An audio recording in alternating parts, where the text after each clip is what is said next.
거룩하신 우리 아버지, 오늘도 저희들 하나님 앞에 온전한 예배로 영광을 돌리기를 원합니다. 아벨의 제사를 받으셨고 응답하셨던 주님, 오늘 저희들 가운데 함께하여 주시옵소서. 우리 주 예수님의 이름으로 기도하옵나이다. 아멘. 하나님의 말씀 빌립보서 1장 18절입니다. 그러면 무엇이냐? 거칠애로 하나 참으로 하나 무슨 방도로 하든지 전파되는 것은 그리스도니 이로써 나는 기뻐하고 또한 기뻐하리라. 코로나 우울증이라는 그런 말이 있습니다. 비대면, 또 마스크 착용, 또 감염에 대한 두려움, 계절이 오는지 가는지 그런 것도 잘 누리지 못하고 일상의 삶도 단절된 그런 상황 가운데서 오늘 많은 사람들이 그런 정신적인 고통을 겪고 있다고 합니다. 이제 마스크까지 가려져서 그가 무슨 말을 하는지, 그가 슬퍼하는지, 그가 아니면 기뻐하는지 그것조차도 알 수가 없고 또 소통도 어려워진 그런 상황입니다. 빌 게이츠는 이 코로나 사태를 바라보면서 이것이 우리에게 주는 의미가 뭔가 그런 글을 그가 적은 적이 있습니다. 코로나19는 정녕 우리에게 무엇을 가르치는가? 이런 글인데요.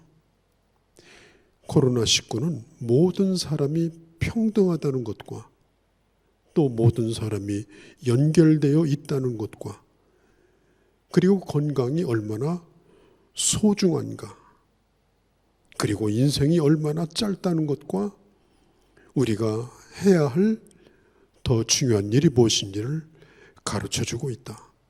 특히 노인이나 병자를 돕는 것이 더 중요함을 가르쳐 주었다. 이런 어려운 시기에 정작 필요한 것이 식료품, 물, 약, 이런 기본적인 것이지 필요도 없는 것들에 가치를 부여하는 사치라고 하는 것, 그걸 깨닫게 주었다. 그리고 가족과 가정생활이 얼마나 중요한지, 우리가 그동안에 그런 것들을 얼마나 무시해왔는지 그걸 우리에게 가르치고 있다. 우리를 집으로 돌려보내서 이제 우리 집으로 만들고 그리고 가족 간의 유대를 튼튼히 할 수 있게 해주었다. 우리 자아상을 계속해서 이 상황은 점검하라고 가르치고 있다.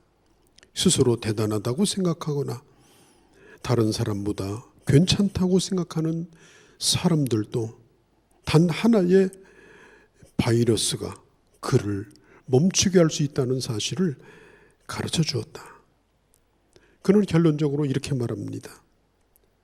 많은 사람이 이 바이러스를 거대한 재앙으로 보지만 우리가 그동안에 잊고 살아왔던 것들을 중요하다는 걸 깨닫게 해주었다. 이제부터는 우리에게 이것들을 통해서 배워야 해야 될지 아니면 아무것도 배우지 못한 채 그냥 지나가야 될지 그런 우리의 선택만 달려있다. 그는 그런 글을 썼습니다. 어떤 사람은 수많은 재난을 겪고 재앙을 겪지만은 그러나 이런 것들을 통해서 그동안에 잊어버리고 살았던 것들, 그런 것들을 다시 발견하고 위대한 교훈을 얻고 그리고 새롭게 그 인생을 살아가는 그런 사람도 있습니다. 특별히 같은 상황을 보고도 어떻게 바라보는가, 어떤 관점을 가져야 되는가, 이걸 우리는 다시 한번 생각을 해야 되는 것입니다. 하나님이 없는 사람들은 이 세상이 전부라고 생각합니다. 그러나 예수 믿는 우리는 보이는 세상뿐 아니라 보이지 않는 하나님의 나라를 바라보고 사는 사람들입니다. 그렇기 때문에 이런 어려울 때에 근본적으로 이런 일들을 겪는 그 태도가 예수 믿는 사람은 다룰 수밖에 없는 것입니다. 아무리 큰 문제라도. 다윗이 골리앗과 싸우는 장면을 생각해 보시기 바랍니다. 그때 당시 사울 왕이 그리고 이스라엘 군대가 이 골리앗을 바라보면서 자기들이 얼마나 작은지 그리고 상대는 얼마나 강한지 그것만 보았습니다. 그리고 꼼짝도 하지 못했습니다. 그렇지만 다윗은 그가 하나님보다 얼마나 작은지 이스라엘 군인에게 이 골리앗이 얼마나 위협적인지 그것이 현실이지만은 다윗의 눈에는 너무나 골리앗이 크기 때문에 자기의 돌팔매가 얼마든지 그 골리앗을 맞출 수 있다고 하는 자신감을 가지고 그는 담대하게 물맷돌을 던질 수가 있었던 것입니다. 특별히 하나님을 모독하고 있는 할례받지 않은 블레셋 사람을 쓰러뜨리는 것은 이건 당연한 일이다. 하나님 함께 하시기 때문에 이건 가능한 일이라고 그렇게 생각을 한 것입니다. 어떤 사람들은 골리앗과 자기를 비교해서 보았습니다. 그러나 다윗은 하나님 안에서 골리앗을 바라볼 때 그는 짐승에 불과했습니다. 돌팔매 하나 가지고도 얼마든지 무너뜨릴 수 있는 대상으로 보았던 것입니다. 하나님의 관점, 하나님의 눈, 그것으로 위기를 바라보고 문제를 바라보는 것, 그게 가능할 때 우리는 이 사도 바울처럼 이런 상황 가운데서도 얼마든지 기뻐할 수가 있습니다. 그래서 바울이 기뻐하면서 기록한 책이 바로 이 빌립보서입니다. 우리는 오늘 이 시점에서 우리도 어떻게 기뻐할까? 그럼에도 불구하고 그래도 우리는 기뻐해야 되는데 어떻게 이것이 가능할까? 오늘 이런 말씀들을 나누려고 합니다. 지금 바울이 처해 있는 상황은 인간적인 관점으로 볼 때는 최악입니다. 그는 지금 사슬에 매여서 지하 감옥에 갇혀 있습니다. 로마 병정들이 24시간을 그를 감시하고 있습니다. 그리고 이미 로마 감옥에서 지낸 지가 2년이 지나갔습니다. 자유는 다 잃어버리고 환경은 점점 더 좋아질 수가 없습니다. 수많은 그리스도인들이 미치고 왕이 네로 황제 앞에서 죽어갑니다. 그리고 자기도 황제 앞에 재판을 받으려고 지금 기다리고 있습니다. 그가 로마에 그토록 가고 싶었고 또 로마에 가서 복음을 전하고 싶었던 것은 이런 모습은 아니었습니다. 그러니 얼마든지 원망이 나오고 그리고 불평이 나올 수 있는 그런 처지였습니다. 그럼에도 불구하고 사도 바울은 이렇게 말합니다. 내가 오늘 당하고 있는 일이 오히려 복음의 진보가 되는 것을 나는 알았다. 12절에 보면은 형제자매들이요, 내게 일어난 이런 일들이 도리어 복음을 전하는 일에 도움이 되었다는 사실, 그것을 여러분들도 알기를 원합니다. 먼저 바울은 시위대 사람들 몇이 벌써 예수를 믿었다고 보고합니다. 로마 시위대는 보통 군인이 아닙니다. 특수부대입니다. 요즘으로 말하면 강철부대입니다. 거기에 뽑히려면 아주 신분이 뚜렷하고 충성심도 강해야 됩니다. 그리고 그들이 하는 일이 뭐냐? 왕을 경호하든지 귀족을 경호하는 그런 일을 맡았습니다. 이 시위대는 기원전 BC 2세기경 로마의 아우구티누스 황제에 의해서 만들어졌고, 처음에는 9,000명, 그 다음에 나중에는 19,000명까지 이르게 되었고, 콘스탄틴 황제에 의해서 나중에 폐지가 됐습니다. 이들은 단순한 시위대가 아닙니다.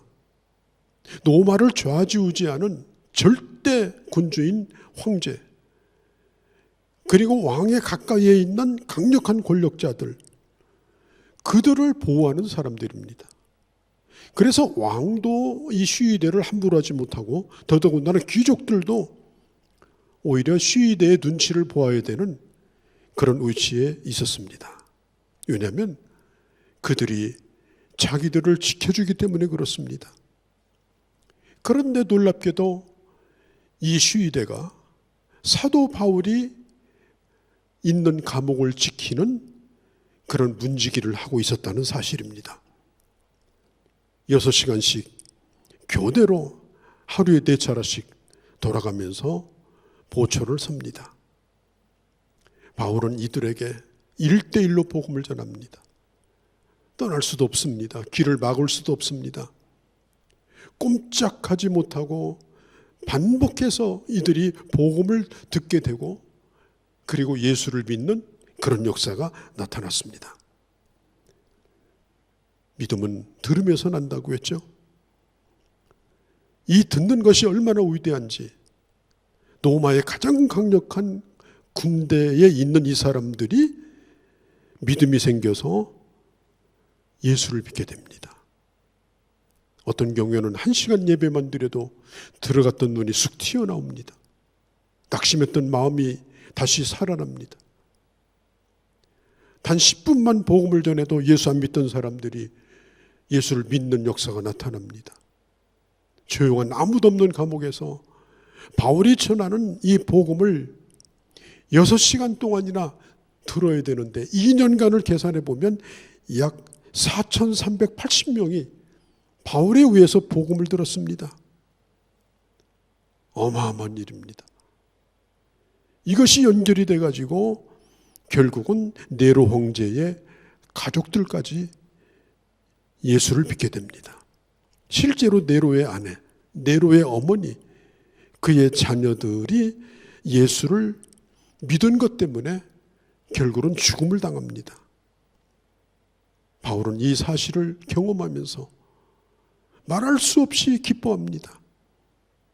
고난 속에서 하나님의 섭리가 얼마나 대단한 것인지, 그가 로마서 8장 28절에 얘기한 것처럼 우리가 알거니와 하나님을 사랑하는 자 곧 그 뜻대로 부르심을 입은 자들에게는 모든 것이 합력하여 선을 이룬다고 하는 사실, 예수 믿는 사람에게는 그 일이 어떤 일이든지 간에 우연한 일이 없습니다. 우리가 이 땅에 이미 태어났고, 우리는 하루하루를 이 세상에서 살아가고 수많은 일을 우리는 겪고 있습니다마는, 이 세상에 하나님의 사람이 존재하는 것 자체가 하나님의 부르심이고, 그리고 하나님의 뜻이 있다라고 하는 것입니다. 사실 사도 바울은 감옥에 갇혀 있는데도 그에게는 영적 권위가 있었습니다. 그리고 감옥에 있는 사람 같지 않은 그 내면의 평온함, 그 영적인 그 특별한 그 영향력, 그래서 바울의 곁에 그냥 6시간 동안 가만히 앉아 있기만 해도 은혜를 받는데요, 6시간 동안 복음을 듣게 되니 한 사람 두 사람 예수 믿기 시작합니다. 시위대 사람들이 예수를 믿습니다. 왕족이 예수를 믿습니다. 귀족들이 예수를 믿습니다. 복음의 역사가 점점점 로마로 퍼져나갑니다. 요한복음 3장에 마치 니고데모가 한밤중에 예수님을 찾아온 것처럼 이 바울이 있는 이 감옥에 아마도 아무도 모르게 많은 그 귀족들, 심지어 왕족까지 다녀갔을 거라고 추측을 합니다.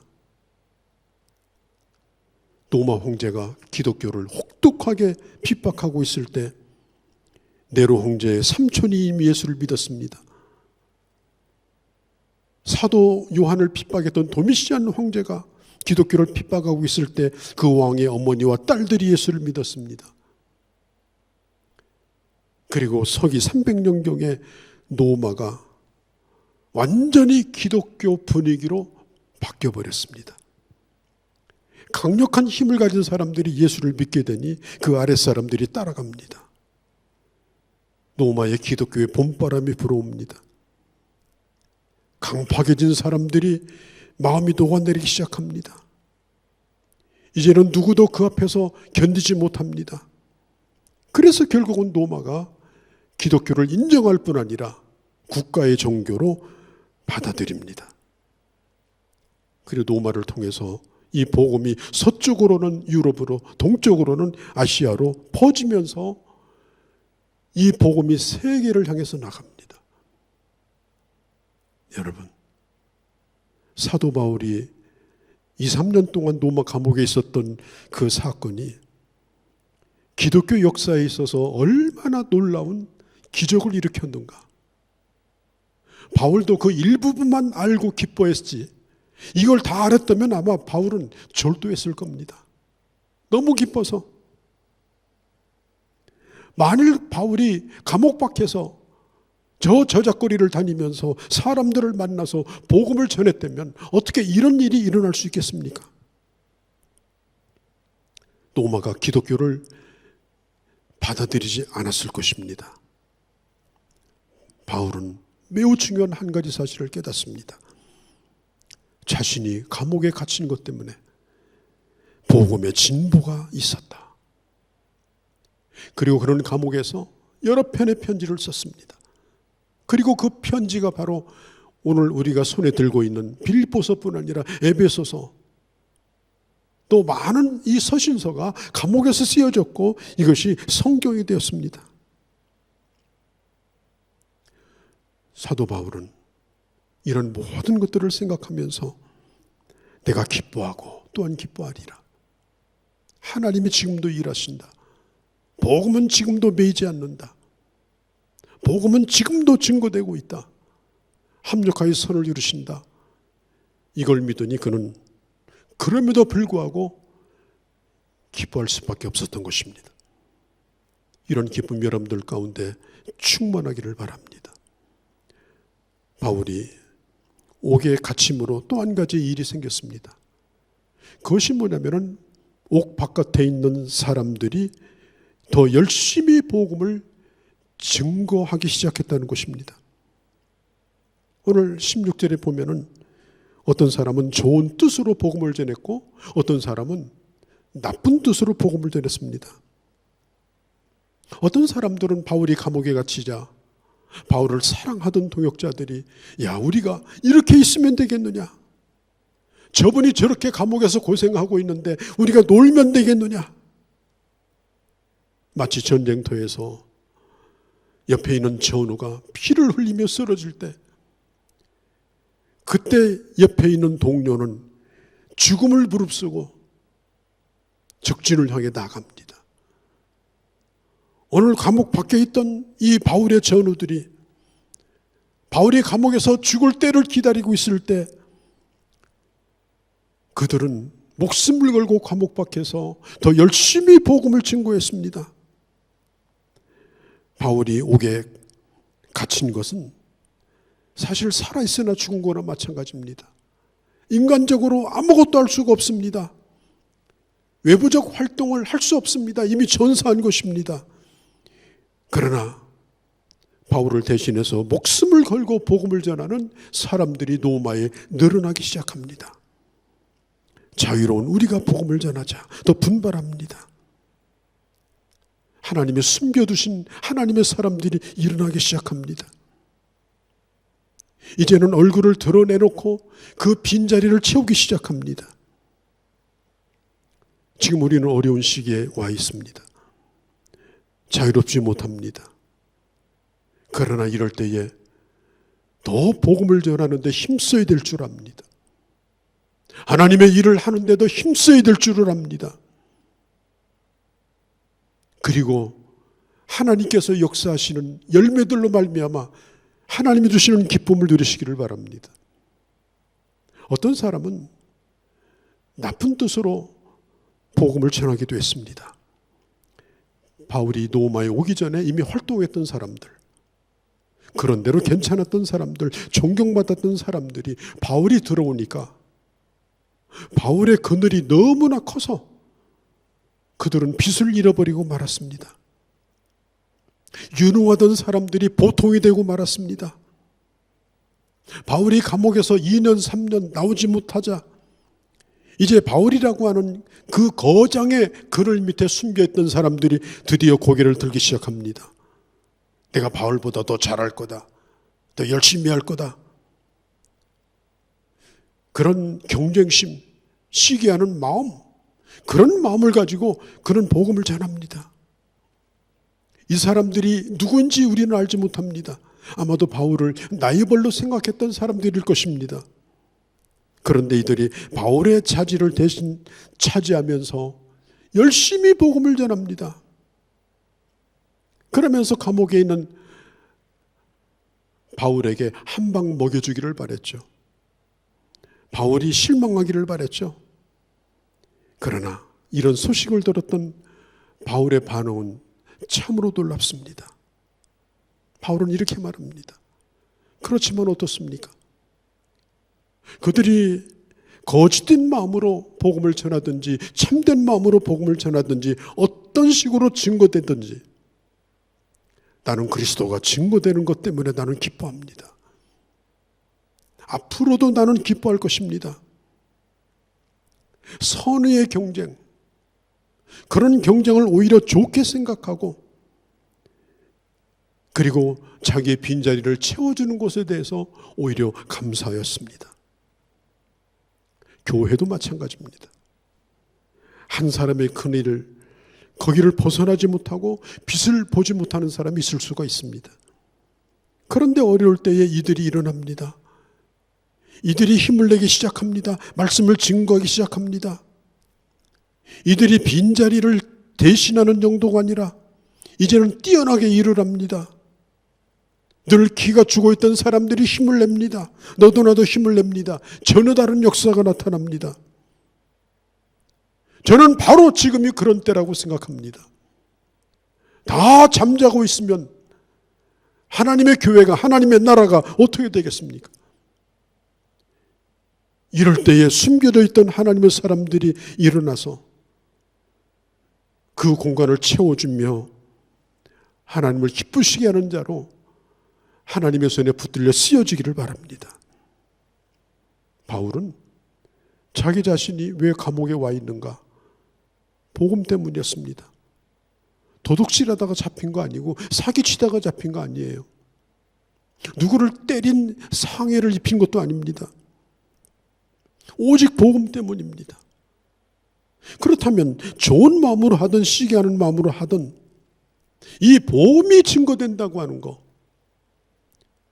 이 사실 하나만 가지고도 이 바울은 너무너무 기뻤습니다.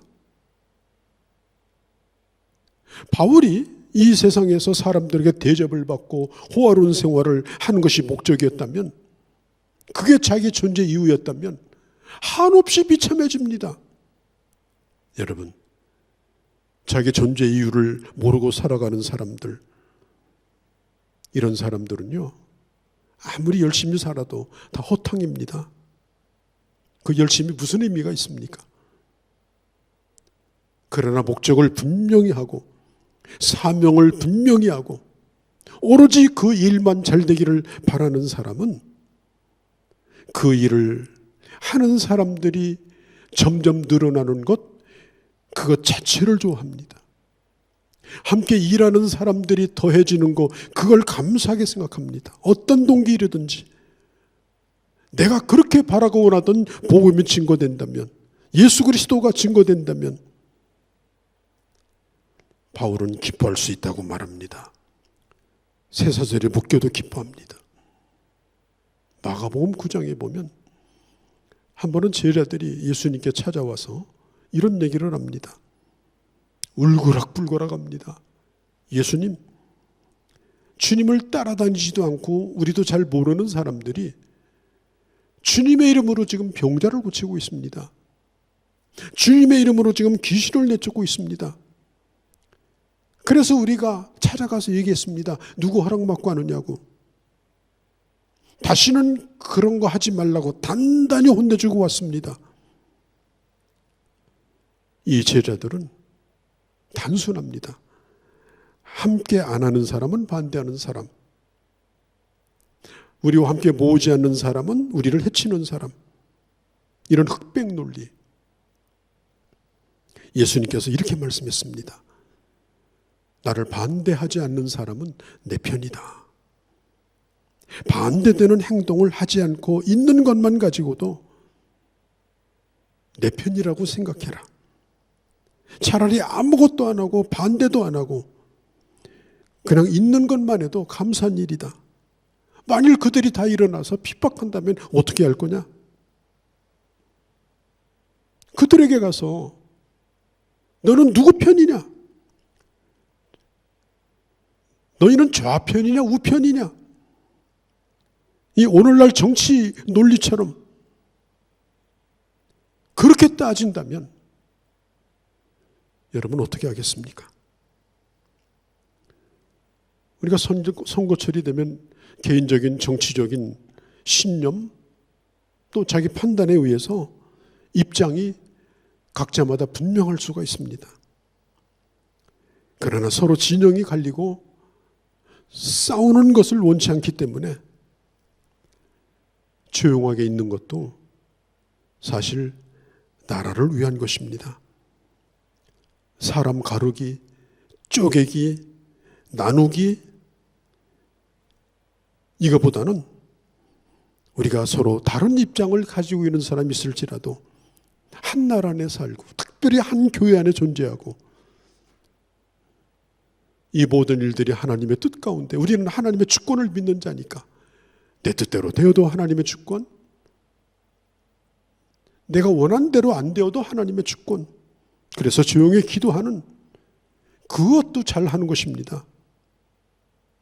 이런 제자들의 모습을 보면서 얼마나 속이 탔으면 주님이 참다 이런 말씀을 합니까? 우리를 반대만 안 해도 내 편이다. 내가 다른 사람을 통해서 내가 하고 있는 일이 하나님의 일이 이루어지고 있다면 얼마나 감사한 일입니까? 혼자 기뻐하는 것이 아니라 함께 기뻐할 수 있으니 얼마나 감사한 일입니까? 나와 의견이 다른 사람들도 내가 발로 차버려야 될 그런 대상이 아니라 디딤돌이 되는 것으로 폭넓게 생각하는 것, 복음 안에서 사람들을 그렇게 이해하는 것, 경쟁자로 보지 아니하고 동역자로 바라보는 것, 내가 직접 참여하지 않아도 기도로 물질로, 그리고 진정 마음으로 후원하는 사람도 나의 동역자다. 그들도 내게 중요한 사람들이다. 현장에 있는 자들뿐 아니라 뒤에서 기도하는 사람도 중요하다. 우리가 이런 마음을 가지고 함께 동역할 때 하나님께서 교회도 부흥케 하십니다. 하나님의 나라라고 하는 거대한 한 목표, 그 나라를 구하고 의를 구하는 그 개인이 복을 받고 그 교회가 복을 받고 나라가 복을 받는 것입니다. 이 복음이라고 하는 이 거대한 흐름 속에서 모든 것을 품을 수 있을 때 그 나라도 미래가 있는 것입니다. 개인도 하나님께서 복을 주시는 것입니다. 우리가 겪고 있는 일들을 어떤 시각으로 바라보는가? 이것은 내가 기뻐할 수도 있고 불평할 수도 있는 근거가 될 수가 있습니다. 바울은 얼마든지 상처를 받고 얼마든지 불행해지고 더 이상 살고 싶지 않을 정도로 괴로운 그런 시기였지만은 바울은 분명히 말합니다. 나는 기뻐하고 또한 기뻐한다. 나는 기뻐하고 또한 기뻐한다. 많은 사람들이 예수 그리스도와 함께 가는 그 길에 대해서는 관심이 없고 그냥 우선 믿으면 복 받는다. 믿으면 모든 게 잘 된다. 여러분, 믿음이란 하나님과 그리고 하나님의 주권 속에서 나를 위해서 하나님이 하신 일들을 믿는 것이 믿음입니다. 다시 한번 강조합니다. 내 희망사항이 믿음이 아니에요. 내 희망사항이 믿음이 아니랍니다. 주님의 뜻을 위해서 기꺼이 주님이 나를 위해서 생명을 주셨듯이 우리도 그렇게 살고자 할 때 그때 하나님이 내 삶도 책임져 주시는 거고, 하나님 나를 긍휼히 여기셔서 어떻게 하든지 하나님이 나를 도우시고 내 삶을 주께서 붙들어 주는 겁니다. 영국의 의회에 새로 선출된 한 의원이 한 번은 8살 먹은 딸을 데리고 이 시내, 런던 시내를 구경하러 나갔습니다. 그때 웨스트민스터 대성당에 갔습니다. 이 아이의 눈에는 이렇게 큰 건물은 처음 보았습니다. 그래서 정신을 잃어버리고 넋을 놓고 건물을 이렇게 바라보고 있는 딸에게 아빠가 묻습니다. 얘야, 이 건물을 보면서 무슨 생각을 하고 있니? 그래. 그때 딸이 대답합니다. 아빠가 우리 집에 있을 때는 무척이나 커 보였는데 여기서는 아빠가 제일 작아 보인다고 생각했어요. 여러분, 우리도 같은 말을 할 수가 있습니다. 우리에게는 분명히 큰 문제일 수 있습니다. 심각한 문제일 수 있습니다. 그러나 하나님의 주권과 하나님의 나라와 결코 실패하지 아니하시는 하나님의 역사 앞에 그 모든 것들은 아무것도 아니라고 하는 이 성경적 시각, 이 분명한 믿음, 이것이 바로 우리 기쁨의 근원입니다. 어려울 때 우리는 이 생각을 잊어서는 안 됩니다. 어떤 사람은 아주 사소한 거 가지고 연연해 가지고 아주 목숨을 걸어요. 그것 때문에 불행했다가 그것 때문에 기뻐하다가 그리고 쓸데없는 것에 에너지 다 쏟아버리고 그리고 나중에는 탈진해 가지고 길바닥에 들어 누워 있는 그런 인생. 그런 사람들이 사실은 예수 믿는 사람 가운데 얼마나 많습니까? 한 줌도 안 되는 자기 자존심 때문에 그걸 지키겠다고 자기 본분을 잃어버리고 살아가는 사람들, 복음의 참된 가치에 집중하고 오늘 내가 걸어가는 걸음이 하나님의 이 복음의 역사에 유익이 된다면 그 어떤 것도 나에게는 다 사소한 것이다. 그 어떤 것도 나에게는 다 가벼운 것이다. 이렇게 살아가면 그 다음부터는 자동입니다. 하나님이 우리 길을 인도하십니다. 하나님께서 우리를 책임져 주십니다. 가장 힘들다고 생각되는 지금이 바로 그때인 것입니다. 주님의 사랑을 드러내기에 좋을 때, 주님의 복음을 증거하기에 좋을 때, 이제 믿지 않는 사람을 위해서 집중적으로 기도하기에 좋을 때, 그리고 하나님의 뜻이 하나하나 이 상황 가운데서 이루어지는 것을 보면서 이 차원 높은 기쁨, 이 차원 높은 하나님의 놀라운 이 기쁨, 이것을 나도 누릴 뿐 아니라 이 세상에 전염시키고 드러내고 살아가는 그런 멋진 하나님의 사람들이 되어주시기를 바랍니다. 거룩하신 우리 아버지, 1세기 당시 감옥에 갇혀 황제 앞에 설 시간을 기다리고 죽음의 시간이 점점 다가오던 그때에 나는 기뻐하고 또 기뻐한다. 나는 기뻐하고 또 기뻐한다. 상황을 초월하는 기쁨을 누리며 그 기쁨을 빌립보 교인들에게 나눠주기를 원했던 이 사도 바울처럼 오늘 이 시대에 저희들에게도 이런 기쁨이 넘치게 하시고, 그리고 하나님의 놀라운 역사가 나를 통해 이루어지는 살아있는 역사를 체험할 뿐 아니라 이것을 세상에 드러내며 사는 멋진 주의 사람들이 다 되게 하여 주시옵소서. 우리 주 예수님의 이름으로 기도하옵나이다. 아멘. 예수 그리스도의 은혜와 하나님 아버지의 극진하신 사랑하심과 성령님의 감화감동 역사하심이 오늘 예배 중에 함께한 모든 주의 자녀들 머리머리 위에 이제로부터 영원까지 함께 계실지어다.